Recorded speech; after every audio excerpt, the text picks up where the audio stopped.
छाया, मैं कुछ दिनों के लिए दूसरे शहर जा रहा हूँ। आकाश, कुछ दिन पहले तो हम यहाँ शिफ्ट हुए हैं और तुम फिर ऐसे अकेले छोड़कर काम से जा रहे हो। अरे तो नया शहर है, घूम आया करना, और मैं कॉल करता रहूंगा। ठीक है, मैं रोकूंगी तो रुकोगे थोड़ी ही। तुम फिर शुरू मत हो छाया, ये मेरा काम है। ठीक है, मैं अपना सामान लगा देती हूँ, बस अपना ख्याल रखना। आकाश अगली सुबह दूसरे शहर के लिए निकल गया। अपना काम खत्म करके जब वो लौटने लगा, अचानक मौसम खराब हो गया और बारिश की वजह से रास्ता बंद हो चुका था। आकाश को मजबूरन फिर से एक दिन वहां रुकना पड़ा। अपनी बोरियत को दूर करने के लिए वो बाजार की ओर निकल आया। पास में ही छोटा बाजार लगा हुआ था। आकाश आधा बाजार घूम चुका था, तभी वहीं उसे एक काफी बुजुर्ग आदमी निराश बैठा दिखा। उसके पास दो छोटी छोटी मूर्ति और एक थोड़ी बड़ी मूर्ति थी, जिस पर काफी अच्छी कारीगरी की हुई थी। बाबा, आप क्यों परेशान हो? कुछ नहीं बाबूजी, बस सुबह से कुछ भी नहीं बिका। अरे बाबा, परेशान ना हो। ये मूर्ति कितने की है? एक काम कीजिए, ये 2000 रुपए है, ये मुझे दे दीजिए। बुजुर्ग ने डरते और झिझकते हुए कहा, लेकिन बेटा, ये मूर्ति शापित है। ये सब बकवास बातें होती हैं बाबा, कोई शाप वाप नहीं होता है। लाओ, ये मूर्ति मुझे दे दो। बुजुर्ग ने कांपते हाथों से उस मूर्ति को आकाश को दे दिया। रात में आकाश होटल के कमरे में गया और फोन पर छाया से बात करने लगा। उसे ठंड सी महसूस होने लगी। फोन रखकर वो सोने के लिए लेट गया। रात गहरी हो चुकी थी, बारिश की वजह से ठंड थी, पर उसे अचानक गर्माहट महसूस होने लगी। उसे अच्छा लग रहा था। उसे महसूस हुआ जैसे कोई उससे चिपक कर लेटा हो। मीठी सी खुशबू, रेशमी बाल, दूसरे जिस्म की गर्मी, मानो छाया ही उसके पास हो। वो लगातार नींद में किसी के स्पर्श को महसूस कर रहा था। अचानक उसे अपने शरीर पर वजन महसूस हुआ। वो अचानक से उठकर बैठ गया। कमरे में बिल्कुल अंधेरा था। उस रूम की लाइट ऑन की तो देखा कमरा खाली था, कोई नहीं था। कमरा ठंडा था पर उसे पसीना आ रहा था। अगले दिन सुबह वो जल्दी होटल से निकल गया और शाम होते होते घर आ गया। छाया को फोन किया तो पता लगा वो माँ के यहाँ गई है, आज ही आने वाली है। उसके पास डुप्लीकेट चाबी थी। उसने गेट खोला और अंदर गया। थोड़ी देर बैठने के बाद नहाने चला गया। उसे बाथरूम में जाने के बाद ऐसा लगा बाहर कोई है। वो जैसे ही निकला उसको कोई नजर नहीं आया। वो ऊपर गया और उसे एक परछाई नजर आई। कौन है? छाया, मजाक मत करो, मुझे ऐसा मजाक पसंद नहीं है। तभी दरवाजे की डोरबेल बजी। जाकर देखा तो छाया थी। आकाश उसे देखते ही खुश हुआ और उसे गले लगा लिया।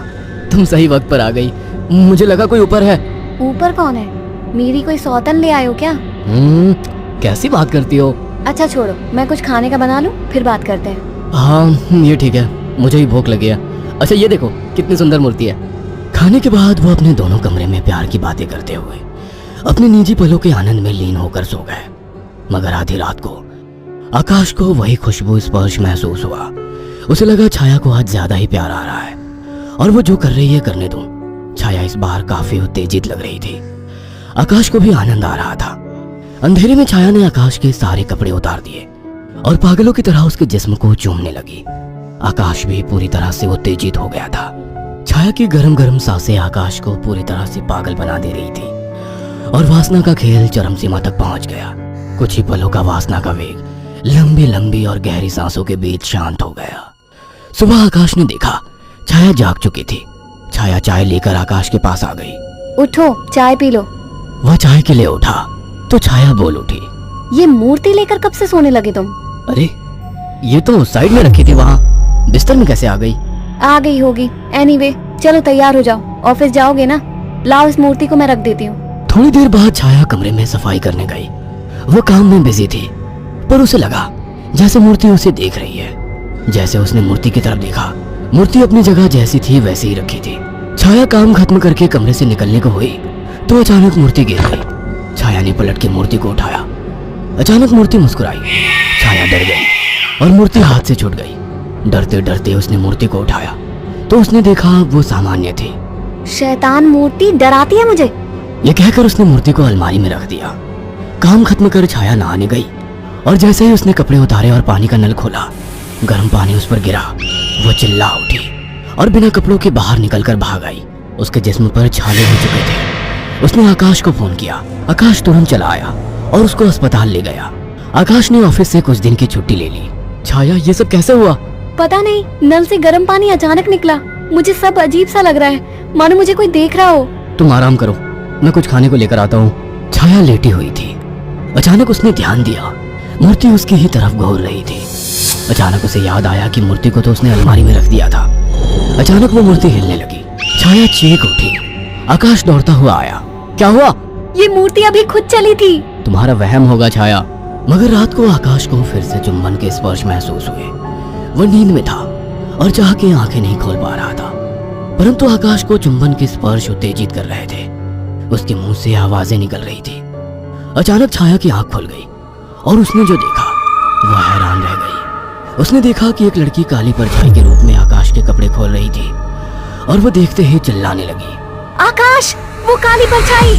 अचानक कमरे के शीशे में चटक सी आवाज आई और शीशा टूट गया। आकाश उठकर बैठ गया। ये शीशा कैसे टूटा? और तुम चिल्लाई क्यों? आकाश, वो कोई काली आत्मा थी। मैंने अभी देखा, वो तुम्हारे साथ संबंध बना रही थी। क्या तुम्हें बिल्कुल पता नहीं लगा? कौन? क्या कह रही हो?